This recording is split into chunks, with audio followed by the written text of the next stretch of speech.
안녕하세요. 삶의 한수입니다. 오늘은 특별한 이야기를 준비했습니다. 여러분, 아침에 눈을 떴을 때 이런 생각 해보신 적 있으신가요? 오늘도 똑같은 하루가 반복되는 건 아닐까? 내 인생의 남은 시간, 어떻게 보내야 의미 있을까? 이런 질문들은 나이가 들수록 더 자주 찾아옵니다. 그리고 그것은 지극히 자연스러운 일입니다. 오늘 우리가 함께 나눌 이야기는 바로 마음 챙김입니다. 마음 챙김이라는 말, 요즘 많이 들어보셨을 겁니다. 하지만 이것이 단순히 젊은 세대만의 것은 아닙니다. 오히려 우리 시니어 세대야말로 마음 챙김이 가장 필요한 시기입니다. 왜 그럴까요? 우리는 평생 누군가를 위해 살아왔습니다. 자식을 키우고 가정을 지키고 사회에서 역할을 다했습니다. 이제는 나를 위한 시간입니다. 내 마음을 들여다보고 내 감정을 존중하고 내 삶을 온전히 누릴 시간입니다. 오늘은 인생 선배들이 남긴 10가지 명언을 통해서요. 진정한 마음 챙김이 무엇인지 함께 배워보겠습니다. 그럼 시작하겠습니다. 첫 번째 명언입니다. 나이가 들수록 중요한 것은 무엇을 얻느냐가 아니라 무엇을 내려놓느냐이다. 이 말은 작가인 라모트가 한 말입니다. 여러분, 집에 오래된 물건들 많으시죠? 언젠가 쓸 것 같아서 버리지 못한 것들, 자식들이 남기고 간 물건들, 추억이 담긴 옛날 사진들. 정리하려고 하면 마음이 복잡해집니다. 하지만 물건만 그런 게 아닙니다. 우리 마음속에도 내려놓지 못한 것들이 가득합니다. 과거의 후회, 누군가에 대한 원망, 이루지 못한 꿈에 대한 미련. 이런 것들이 우리 마음을 무겁게 만듭니다. 70평생을 살아온 김영희 할머니의 이야기를 들려드릴게요. 할머니는 30년 전 사업 실패로 집을 잃은 적이 있었습니다. 그 일이 있은 후로 늘 돈 걱정에 시달렸습니다. 지금은 자식들이 잘 살고 생활에 큰 문제가 없는데도요. 마트에서 할인 상품만 사고 외식은 꿈도 꾸지 못했습니다. 그러다 어느 날 건강검진에서 위궤양 진단을 받았습니다. 의사 선생님이 말했습니다. 스트레스 때문이라고, 마음을 편하게 가지라고. 그때 할머니는 깨달았습니다. 30년 전 그 실패를 아직도 붙잡고 있었다는 것을. 그 후 할머니는 조금씩 변하기 시작했습니다. 일주일에 한 번은 좋아하는 김밥을 사 먹었습니다. 손주들에게 용돈도 주기 시작했습니다. 그리고 놀랍게도 위궤양이 좋아졌습니다. 마음이 가벼워지니 몸도 따라온 겁니다. 내려놓는다는 것은 포기가 아닙니다. 더 가벼워지기 위한 선택입니다. 오늘 여러분도 생각해 보세요. 내가 붙잡고 있는 것 중에 이제는 내려놓아도 될 것은 무엇일까요? 두 번째 명언입니다. 인생의 황혼기는 가장 아름다운 빛을 내는 시간이다. 프랑스 작가 빅토르 위고의 말입니다. 황혼, 참 아름다운 단어죠. 해가 지는 시간, 하늘이 가장 붉고 찬란한 순간입니다. 우리 인생도 마찬가지입니다. 젊을 때는 열정으로 타올랐다면요. 지금은 깊이 있는 지혜로 빛나는 시기입니다. 하지만 많은 분들이 이 사실을 모릅니다. 나이가 들면 쓸모 없어진다고 생각합니다. 사회에서 물러나면 끝이라고 여깁니다. 절대 그렇지 않습니다. 퇴직 후 새로운 인생을 시작한 박철수 할아버지 이야기입니다. 할아버지는 40년간 회사원으로 일하셨습니다. 매일 똑같은 출퇴근, 똑같은 업무의 연속이었습니다. 정년 퇴직 후 처음엔 허전했습니다. 아침에 일어나도 할 일이 없었습니다. 친구들은 골프를 치고 여행을 다니라고 했지만요. 할아버지 마음엔 뭔가 더 의미 있는 일을 하고 싶었습니다. 그러던 중 우연히 동네 도서관에서 책 읽어주기 봉사를 알게 됐습니다. 처음엔 자신이 없었습니다.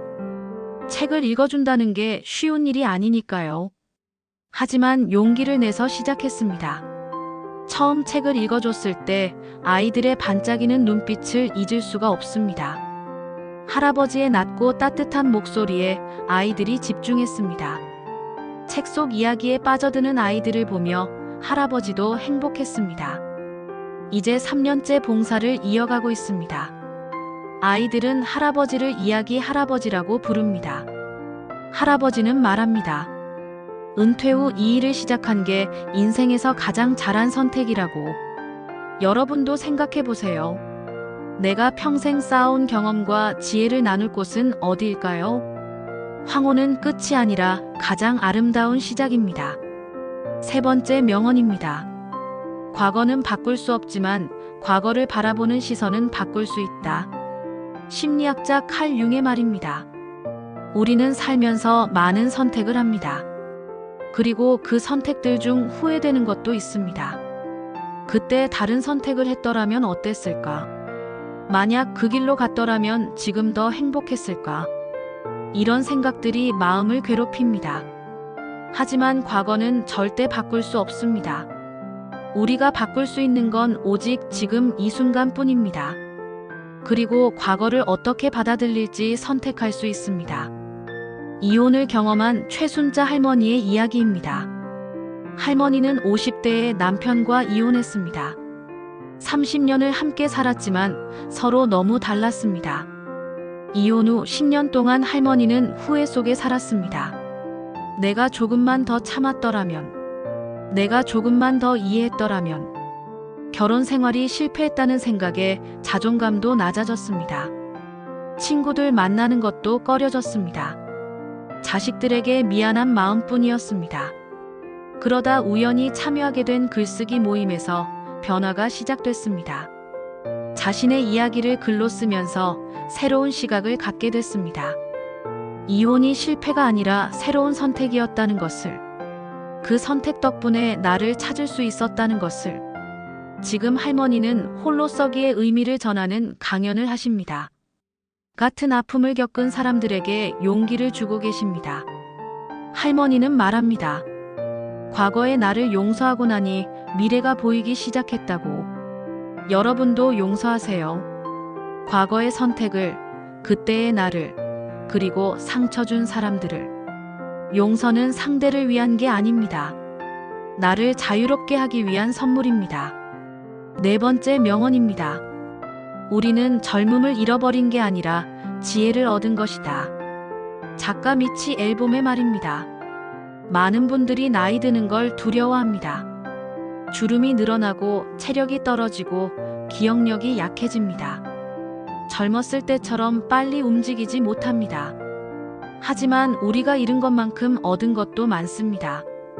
인생의 우선순위를 아는 지혜, 작은 것에 감사하는 마음, 사람을 대하는 깊이. 이런 것들은 젊을 때는 가질 수 없는 보물입니다. 65년을 살아온 정미영 할머니의 깨달음을 들려드리겠습니다.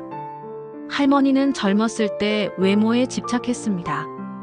화장품에 돈을 아끼지 않았고 옷도 유행 따라 샀습니다.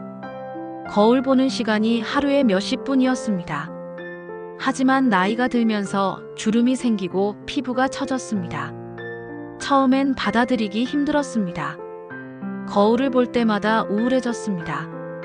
그러다 손녀가 한 말이 할머니를 변화시켰습니다. 할머니 주름은 할머니가 얼마나 많이 웃었는지 보여주는 거예요. 그 말을 듣고 할머니는 생각이 바뀌었습니다. 이 주름 하나하나가 내 인생의 이야기구나. 웃고 울고 고민하고 사랑하며 살아온 증거구나. 이제 할머니는 거울 앞에서 미소 짓습니다. 화장품보다 책을 더 많이 삽니다. 외모보다 내면을 가꾸는데 시간을 씁니다. 그리고 신기하게도 더 행복해졌습니다. 젊음은 시간이 지나면 자연스럽게 사라집니다. 하지만 지혜는 시간이 지날수록 깊어집니다. 우리가 가진 것에 집중하세요. 그것이 진정한 아름다움입니다. 다섯 번째 명언입니다. 행복은 목적지가 아니라 여행하는 방식이다. 달라이 라마의 말입니다. 많은 사람들이 착각합니다. 언젠가 모든 게 완벽해지면 행복할 거라고. 은퇴하면 행복할 거라고. 빚을 다 갚으면 행복할 거라고. 자식들이 잘 되면 행복할 거라고. 하지만 그 순간이 와도 또 다른 걱정이 생깁니다. 행복은 어느 한순간이 아니라 매 순간의 선택입니다. 어떤 마음으로 오늘을 살 것인가의 문제입니다. 70대 부부의 이야기를 들려드리겠습니다. 이 부부는 평생 검소하게 살았습니다. 자식들 교육시키고 집장만 하고 노후 자금 모으느라 바쁘게 살았습니다. 은퇴 후에는 여행을 다니며 살겠다는 꿈이 있었습니다. 그런데 막상 은퇴하고 나니 몸이 예전 같지 않았습니다. 남편은 무릎이 안 좋아져서 오래 걷기 힘들었습니다. 아내는 고혈압 때문에 비행기 타는 것도 부담스러웠습니다. 큰 여행은 포기해야 했습니다. 처음엔 실망이 컸습니다. 평생 모은 돈으로 하려던 여행을 못하게 됐으니까요. 하지만 두 분은 생각을 바꿨습니다. 멀리 갈 수 없으면 가까운 곳을 다니면 되지 않을까. 매주 동네 공원을 산책하기 시작했습니다. 공원 벤치에 앉아 도시락을 먹으며 이야기를 나눴습니다. 계절마다 바뀌는 꽃과 나무를 보며 감탄했습니다. 때로는 동네 카페에 들러 커피를 마셨습니다. 이렇게 작은 일상이 쌓이면서 두 분은 깨달았습니다. 행복은 거창한 데 있는 게 아니라 바로 여기 있다는 것을. 지금 이 순간 함께 걷는 이 시간이 바로 행복이라는 것을. 여러분도 주변을 둘러보세요. 지금 이 순간에도 행복은 곁에 있습니다. 따뜻한 햇살, 맛있는 밥 한 끼, 사랑하는 사람과의 대화. 이런 것들이 모여 행복한 인생이 됩니다.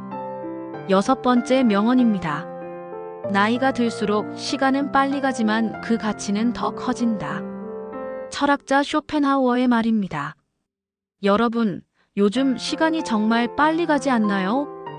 어제 같은데 벌써 일주일이 지나고, 얼마 전 같은데 벌써 한 달이 지나갑니다. 젊었을 때는 시간이 천천히 갔던 것 같은데요. 나이가 들수록 시간은 빠르게 흐릅니다.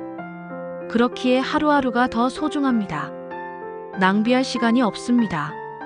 의미 없는 걱정에 시간을 쓸 여유가 없습니다. 70대 할아버지의 하루 일과를 소개해 드리겠습니다. 할아버지는 매일 아침 6시에 일어납니다. 창문을 열고 신선한 공기를 들이마십니다. 간단한 스트레칭으로 몸을 깨웁니다. 아침 식사 후에는 30분간 산책을 합니다. 동네 한 바퀴를 천천히 돌며 하루를 시작합니다. 오전에는 독서 시간입니다. 한 달에 책 2권을 읽는 것이 목표입니다. 점심 식사 후에는 낮잠을 30분 잡니다. 오후에는 취미 생활을 합니다. 월요일과 수요일은 서예 연습, 화요일과 목요일은 텃밭 가꾸기, 금요일은 친구들과 만나는 날입니다. 저녁 식사 후에는 가족들과 통화합니다. 자식들, 손주들과 안부를 나눕니다. 잠들기 전에는 하루를 되돌아봅니다. 오늘 감사한 일 3가지를 떠올립니다. 이렇게 규칙적인 생활이 할아버지를 건강하게 만듭니다. 무엇보다 매일 의미 있게 보내는 시간이 쌓여서요. 충만한 삶이 됩니다. 여러분도 하루를 계획해 보세요. 거창할 필요 없습니다. 아침 산책, 오후 독서, 저녁 산책. 이런 작은 루틴이 모여 의미 있는 인생이 됩니다. 시간은 빠르게 가지만 알차게 채울 수 있습니다. 7번째 명언입니다. 외로움은 혼자 있을 때가 아니라 나 자신과 함께하지 못할 때 찾아온다. 심리학자 폴 틸리히의 말입니다. 나이가 들면서 외로움을 느끼는 분들이 많습니다. 배우자를 먼저 보낸 경우도 있고요. 자식들은 바쁘게 살고 친구들도 하나둘 연락이 뜸해집니다. 집에 혼자 있는 시간이 길어집니다. 그럴 때 외로움이 찾아옵니다. 하지만 진짜 외로움은 혼자 있어서가 아닙니다. 나 자신과 대화하지 못해서입니다. 내 마음을 들여다보지 못해서입니다. 홀로 사는 할머니의 변화 이야기입니다. 할머니는 3년 전 남편을 먼저 보냈습니다. 50년을 함께 산 반려자였습니다. 남편이 떠나고 나서 집은 너무 조용했습니다. 말을 걸 사람도 밥을 같이 먹을 사람도 없었습니다. 텔레비전만 하루 종일 틀어놓고 지냈습니다. 외로움이 너무 커서 우울증이 찾아왔습니다. 자식들이 걱정해서 요양원에 가자고 했지만요. 할머니는 거절했습니다. 대신 스스로 변화를 시도했습니다. 먼저 일기를 쓰기 시작했습니다. 오늘 어떤 일이 있었는지, 어떤 기분이었는지 기록했습니다.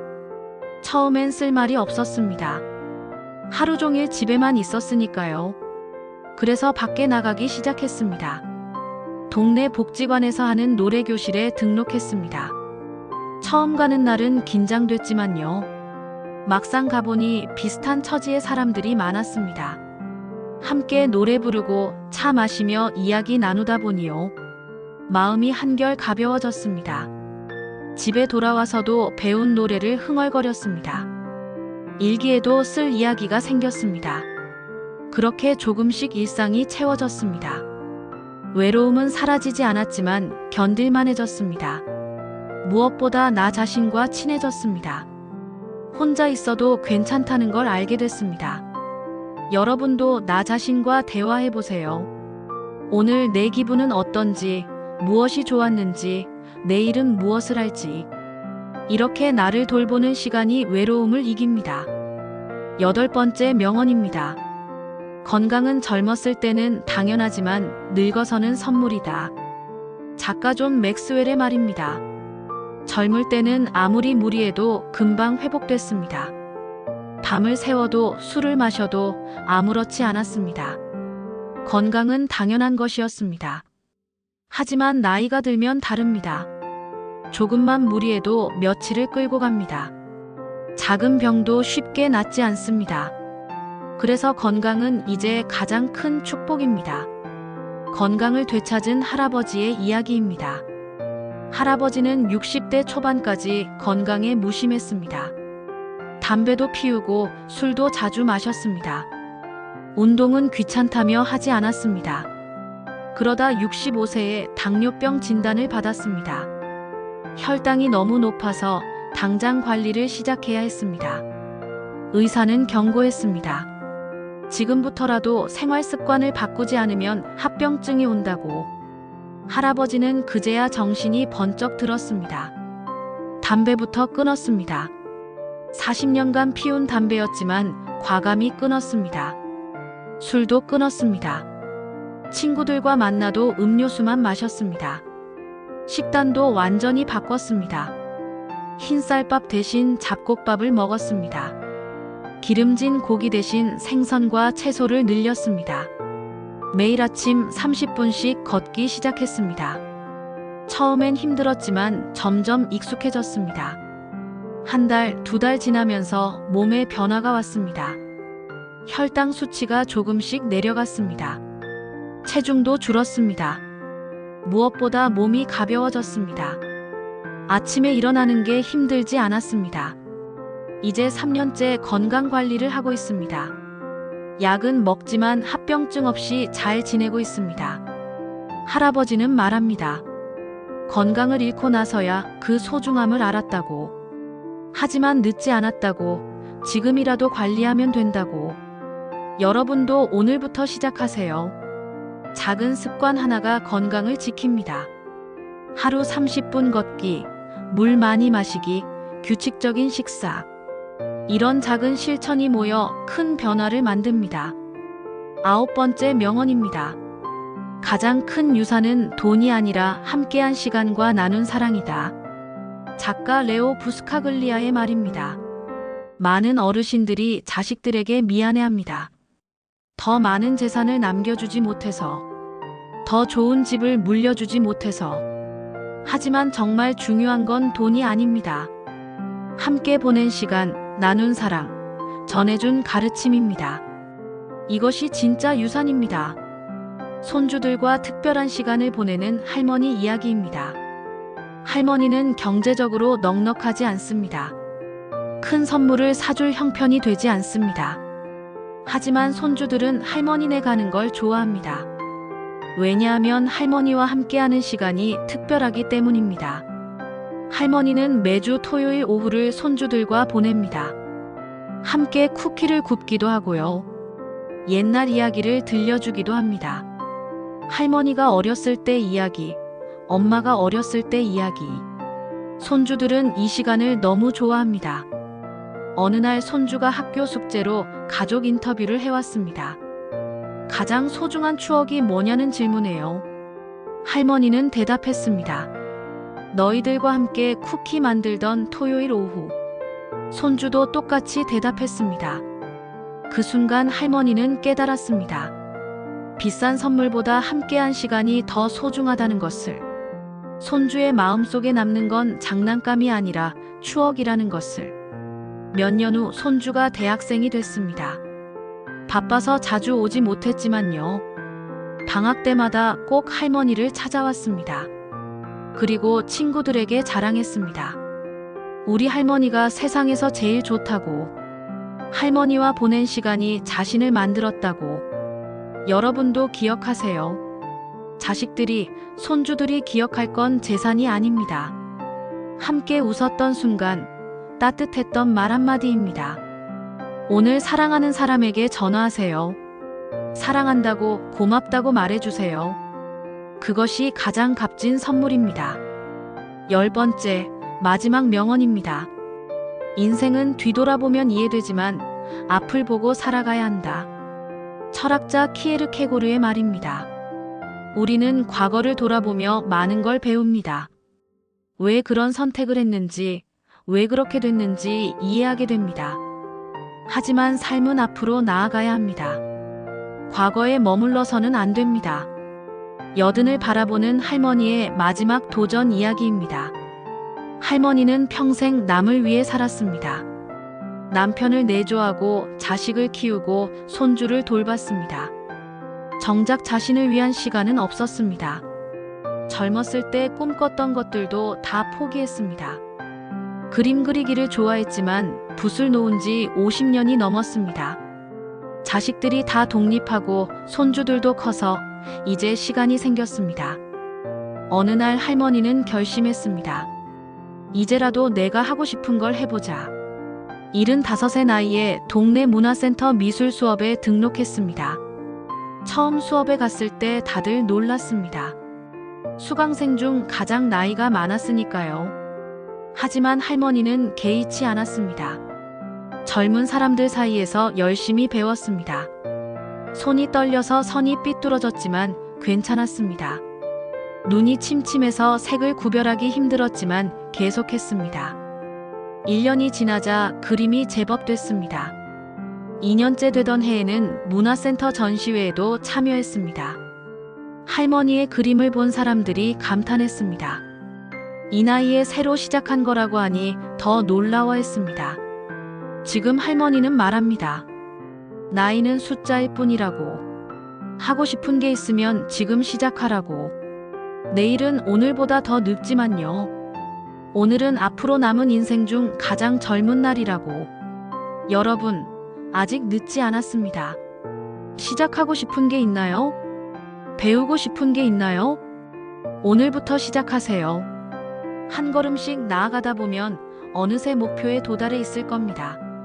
자, 여기까지 10가지 명언을 함께 나눠봤습니다. 이제 이 명언들을 우리 일상에 어떻게 적용할 수 있을까요? 실천 방법을 알려드리겠습니다. 먼저 아침 루틴입니다. 눈을 뜨면 창문을 여세요. 신선한 공기를 들이마시며 감사 기도를 하세요. 오늘도 눈을 뜰 수 있어서 감사합니다. 간단한 스트레칭으로 몸을 깨우세요. 목을 천천히 돌리고 어깨를 풀어주세요. 따뜻한 물 한 잔을 마시며 하루를 시작하세요. 아침 식사는 천천히 음미하며 드세요. 밥 한 숟가락, 반찬 하나하나에 감사하세요. 식사 후에는 15분에서 30분 정도 산책하세요. 동네 한 바퀴를 천천히 걸으며 주변을 관찰하세요. 피어있는 꽃, 지나가는 사람들, 변하는 계절을 느껴보세요. 점심시간 전후로는 마음 챙김 시간을 가지세요. 조용한 곳에 앉아 눈을 감으세요. 호흡에 집중하세요. 들숨, 날숨을 천천히 느껴보세요. 머릿속 잡념이 떠오르면 그냥 흘려보내세요. 5분이라도 좋습니다. 이 시간이 마음을 평온하게 만듭니다. 오후에는 좋아하는 활동을 하세요. 독서, 글쓰기, 그림 그리기, 뜨개질, 정원 가꾸기. 무엇이든 좋습니다. 온전히 그 활동에 집중하는 시간을 가지세요. 저녁 식사 후에는 사랑하는 사람과 대화하세요. 가족에게 전화하거나 친구와 차를 마시거나 오늘 있었던 일을 나누세요. 작은 일상도 나누다 보면 특별해집니다. 잠들기 전에는 하루를 되돌아보세요. 일기를 쓰거나 머릿속으로 정리하세요. 오늘 감사한 일 3가지를 떠올리세요. 아무리 힘든 하루라도 감사한 일은 있습니다. 따뜻한 햇살, 맛있는 식사, 누군가의 미소. 이런 작은 것들에 감사하세요. 그리고 내일을 기대하며 잠드세요.